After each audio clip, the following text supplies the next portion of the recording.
Shalom and welcome to Jerusalem Studio. For the last 5 months, Israel has had to adjust its Syrian policy to fit the post-Assad reality. The born-again image that the new ruler, Joulani, is trying to project is rightfully viewed with well-earned suspicion. Turkey's domination of its southern neighbor is considered a potential threat, and Israel's pro-Druze policy is viewed favorably by elements in the Druze community in both Syria as well as in Israel, but could also draw Israel into a Syrian quagmire, much the same way its alliance with the Katayeb party lured the Begin government into the lengthy fiasco in Lebanon in the 80s. So what lies ahead on the road from Jerusalem to Damascus? Joining us to navigate our way through this maze are Colonel in Reserve, Dr. Webe, who is a research fellow at the ICT at Watchmen University and a lecturer at Haifa University, and formerly a strategist for the Prime Minister's office here in Jerusalem. It's good to see you, Colonel. Good to see you too. Good evening. Also joining us is Dr. Neil Bohms, who is a research fellow at the Moshe Dayan Center at Tel Aviv University, where he also serves as the director of the Middle East Working Group. It's good to see you again, Dr. Bohms. Good to be here. Last but not least, our TV7 editor at large, Mr. Amir Oren.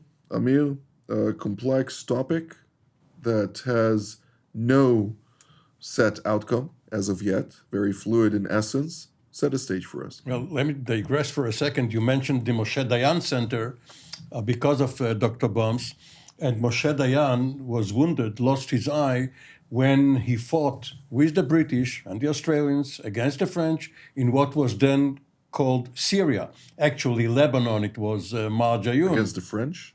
Yes, the French, the Vichy French, oh, right. who collaborated with the Germans. Right. So this is not the first time a very complex environment finds Israel in its northern border.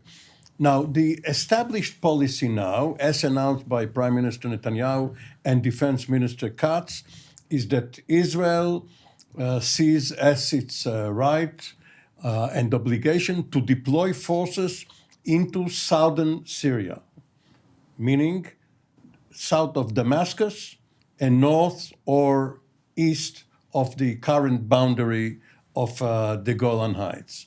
Up to now, there have been very few incidents. There has been quite a small amount of friction with the forces there.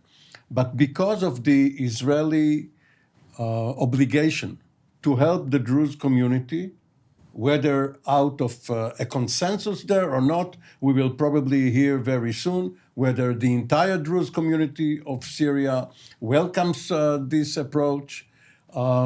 Israel has to calibrate its policy day to day, not to announce in advance a blanket policy of intervening in support of one community in Syria, which will help destabilize the country. There are pros and cons, but rather judge the assets and liabilities, especially as it has a full plate with Gaza, with Yemen, and other fronts. Colonel Webe, the complexities of Syria are far-reaching. Historically, it's a very complex country, but really looking at the current state of this Joulani regime, or Ahmed al-Shara, as he calls himself these days. What can you tell us about that, and to what degree do you see also the other actors playing a significant role, going from Israel to Turkey to the United States and others? Yeah, so we should remember, if we go back to the Assad regime, there was really a dilemma whether the regime of Assad was good for the region, for Syria itself, and for the stability of this area in particular, as part of the Middle East, or not.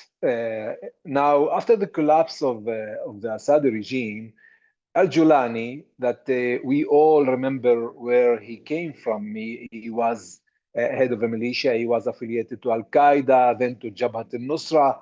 all that radical groups and names that were totally adopting an extreme ideology and that cannot be accepted by the people of Syria, of course, the minorities of Syria, and not of the West and Israel, and the Arab neighboring states as well.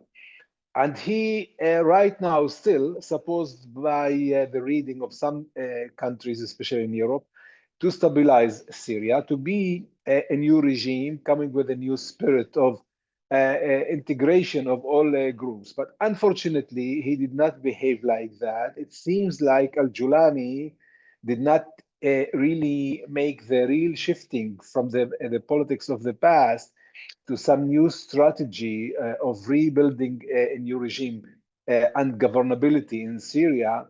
And he probably knows that one color government of extreme thinking of radical Sunnis, and by the way, not all of the ministers, the first government that he had, not all of them are Syrian.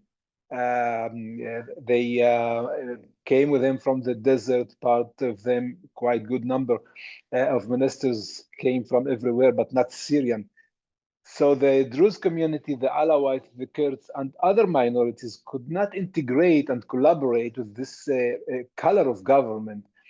Now he is still given the opportunity to go ahead and to stabilize Syria. I think that this period of time is going to end somehow, and he will be asked again whether if he can play other politics rather than this radical extremism and threat and terrorism, unfortunately, towards the minorities that cannot stay in this just watching without defending themselves. Right now, after the terrorism against the Alawites and the side, they turned to the south, and there was clashes with the Druze. The Druze felt that they are under risk. They called upon the free world to intervene and to at least to take part in protecting the minorities. Some of them were asking for a buffer zone between Sueda and Damascus. And of course, you could see here in Israel a lot of voices rising and pressure the Israeli government to act in order to protect the brothers on the other side of the borders, as well as this is meeting the Israeli interest of bringing upon new reality in South Syria, to the south of Damascus, as part of keeping the security of this area as a part of the Israeli national interest, as well as the Jordanian and the rest of the Arab neighboring states national security. We both see eye to eye that Syria has to be stabilized, and that terror militias cannot be acting to the south of Damascus. And here, once again, we have in Syria some kind of challenge right now between two friends of the past, regional states. The one is Turkey, the other is Israel, and this tension must be somehow contained. Otherwise, it will be a big risk for the security of the region. Absolutely. I'd like to actually ask you, Dr. Bohm, since the complexity is now laid out by Colonel Webe, Dr. Webe, are very broad in essence. Just for the sake of our viewers, open your geography books and start looking at the maps to kind of figure out where Sueda is, the southern part, versus the other actors at play, since this complex issue is going to become even more complex very soon. And therefore, Dr. Bohms, I'm going to ask you to do something quite peculiar. Play the devil's advocate. Why would we want to support al-Joulani or Shara, who has been regarded by all minorities in Syria as a bad actor? Well, so you expect me to argue for Ashara. I will try to do that. Ashara the president of Syria, seeks to create the new Syrian project. And there is a chance that he understands something when it comes to the history of Syria and when it comes to the complex picture that was just presented to us. And one of the things that he perhaps understands, reflected by at least some of his more constructive statements, and I refer to the statements about the idea of creating a Syria that has respect for the rights of minorities, for the rights of women, for bringing a Christian woman as a member of his government, for going to a mosque, a Sufi sheikh, and kissing him publicly, for displaying his wife and presenting this notion that he is no longer a terrorist, but he is a more pragmatic president in a suit. And one of the things that perhaps he has been advocating, and he may have understood, and that's the reason to support his vision, is that in order for Syria to survive as Syria, there's only broadly one way to do it, and it is creating a degree of power sharing model. The understanding that the minority communities, the ethnic communities, but also the ideological communities, it is very clear that the Hayat Tahrir al-Sham and the Islamist rebels do not represent the entire body of Syria, not even the entire body of the Sunnis in Syria. There are other fighting forces and militias and the Free Syrian Army and many other groups that are much more secular. Syria has been broadly a secular country rather than an Islamist country, although some of that balance has changed since the beginning of the Syrian war. And if Joulani or Ahmed Ashara really understands that, then he understands that he needs to find a way to maneuver between the various groups to give each group at least some of what it needs to allow a degree of cultural autonomy, respect for the different rights, and protecting them. It's not that his track record has been that successful. I don't think the Alawites will accept that he had tried to protect them. I don't think the Druze will accept that as well. It is either whether it was intentional or whether it was a matter of his ability to control. That's another part of the debate. But if he really means creating a power sharing model that grants the different groups in Syria the degree of autonomy that is needed to create a broader cohesion of a Syrian entity that can function, then perhaps he needs to be supported. And the reasons, I guess, not to support him has to do partially with the intention and partially with the capability, whether he is able to do it, and whether the model of Syria, which is comprised of the various compositions of ethnic and minority communities that do not necessarily see eye to eye, can actually exist as a cohesive entity. And that, of course, remains a question. Well, let me join the defense of the before devil. You do, however, Yeah, because you already said a lot of points in defense, supposedly. Power sharing model, he has rejected outright, and that has been displayed not only in deed but also in word. He never invited to the reconciliation conferences that he held any of the leaders of any of the groups. He sought just people from lesser clans and lesser families who he can control, and he highlighted that in every of the governorates, only his people of Hayat Tahrir al-Sham will be the leaders, will hold the security portfolios, will take control of everything that has anything to do with power. With regard to the minorities, we all know his track record in the northern part of Sweda, in Sahnaya, in Latakia, and elsewhere in the coastlands. And last but not least, he pretty much is saying, either you pick me, and this is also the narrative of most of the people surrounding him who I had the opportunity to speak with, either you pick me or those radicals who are my people, the way he puts it, are going to burn all of Syria again. So what we're hearing now is basically saying, okay, there is no alternative. It's either us or we're going to burn Syria down and create mayhem. Is that the right course of action? Obviously, he's trying to bolster his power first.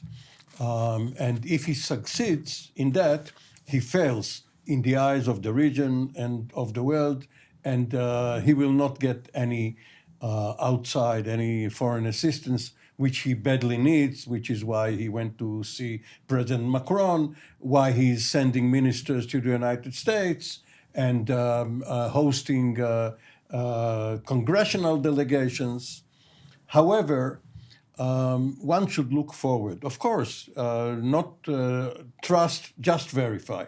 But nevertheless, we know of so many cases where, let's take Anwar Sadat, who was considered pro-Nazi because he acted against the British when they ruled Egypt, and the Germans were against the British. And then when he came to power, he had to bolster his power by taking on Ali Sabri and the communists. Eventually, he proved that he really wanted peace. But is that really an analogy?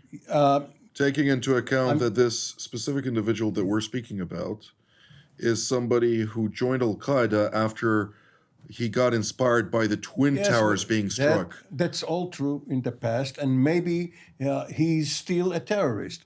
But look at the image, not necessarily the substance. Look at the image Menachem Begin and Yitzhak Shamir had abroad.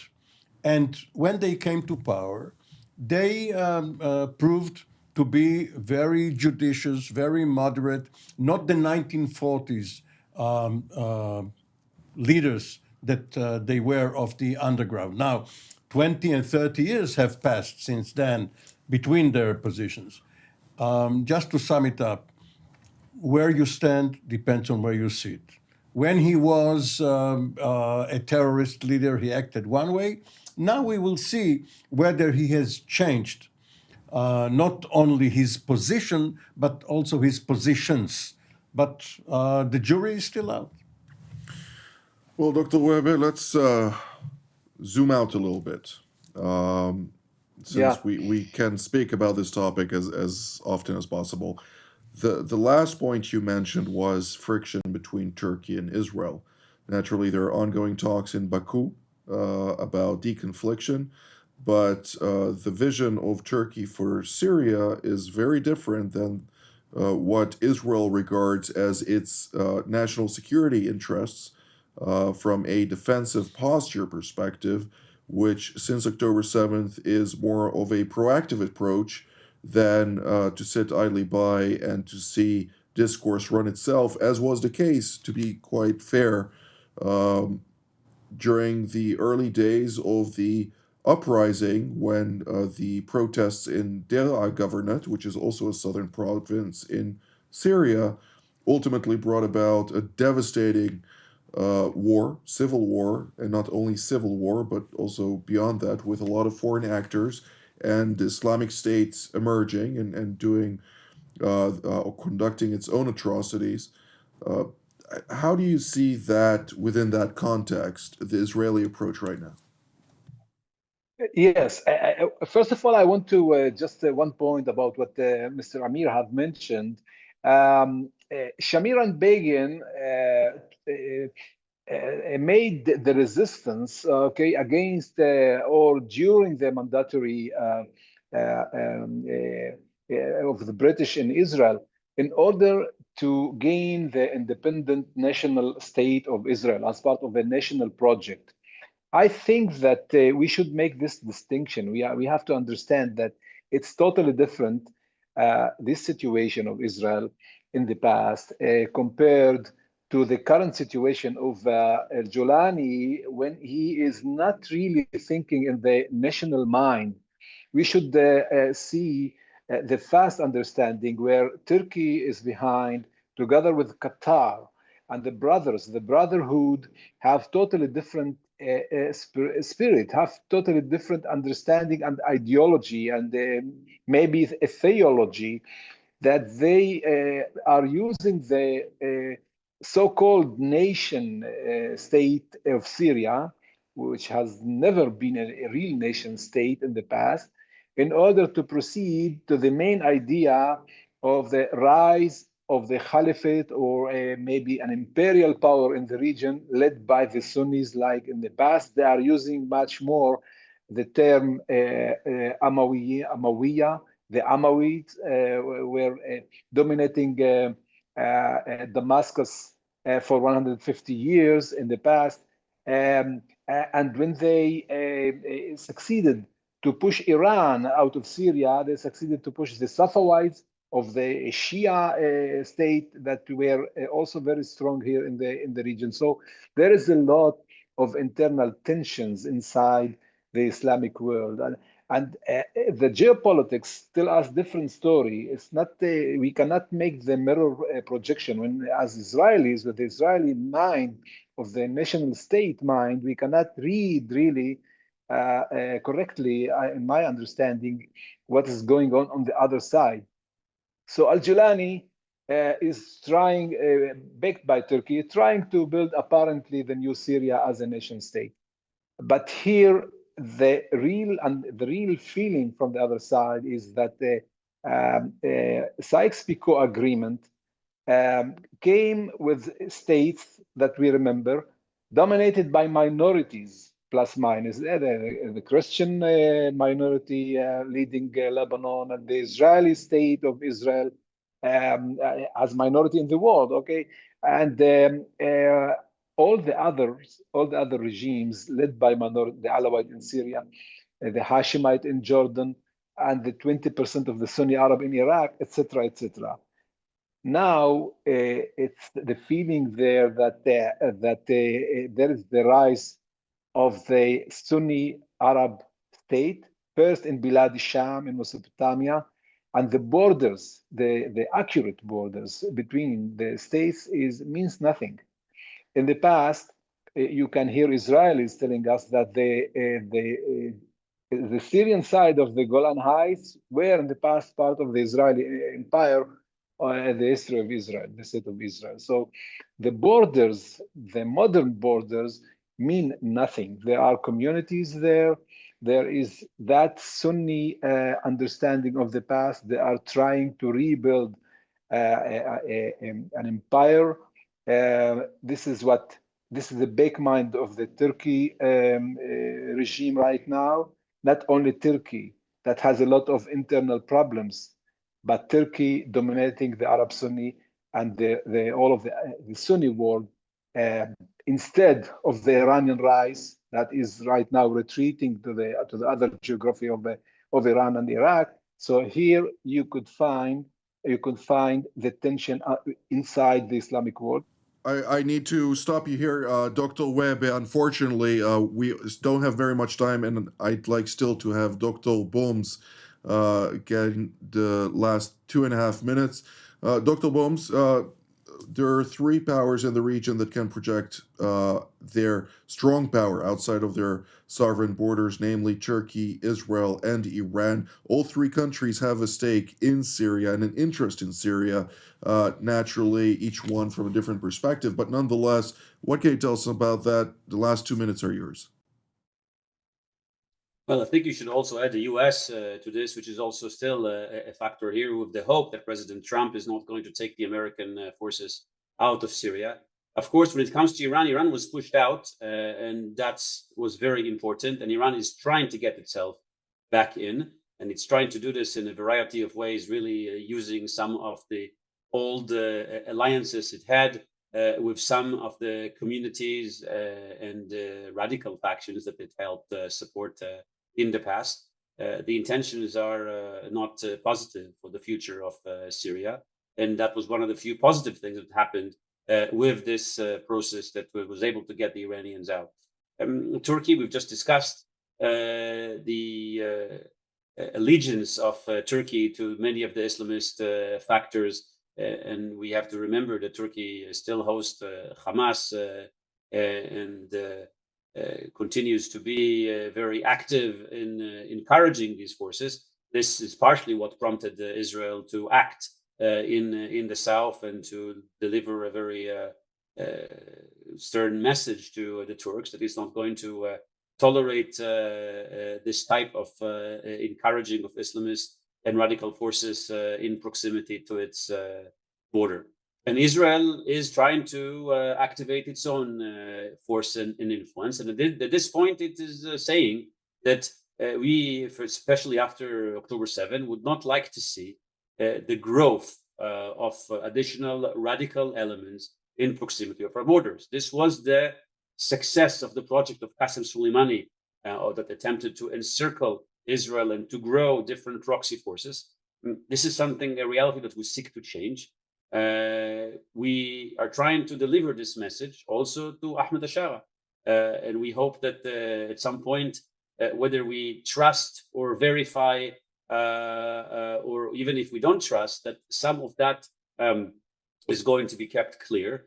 And part of the message is that we very much hope that radical forces will not be encouraged or supported or even brought into the south, neither close to the border of Israel, neither to, in that sense, the Druze community. And if there needs to be some help to make sure this is enforced, Israel had done that so far and indicate that it's willing to do it in order to make sure that at least the southern part will remain safer for the Israeli interest, and hopefully that Syria will be divorced of these types of influences in the future. This is all the time that we have for today. I'd like to immediately thank Dr. Neil Bohms, Colonel Dr. Anan Wehebe, and Mr. Amir Oren for all of your insights. And I'd like to thank all of you at home as well. Until our next edition from here in Jerusalem. Shalom.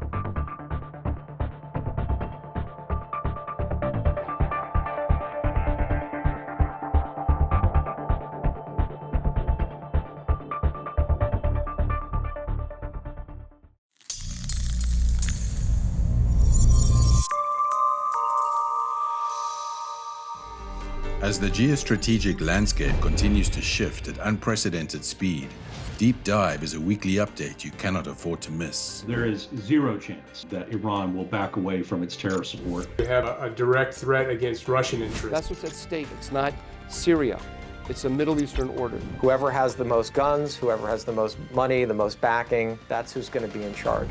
From Jerusalem to Washington, watch now, Hudson Institute's Deep Dive. For more of TV7 Israel's productions and editorials, we invite you to visit our website at www.tv7israelnews.com.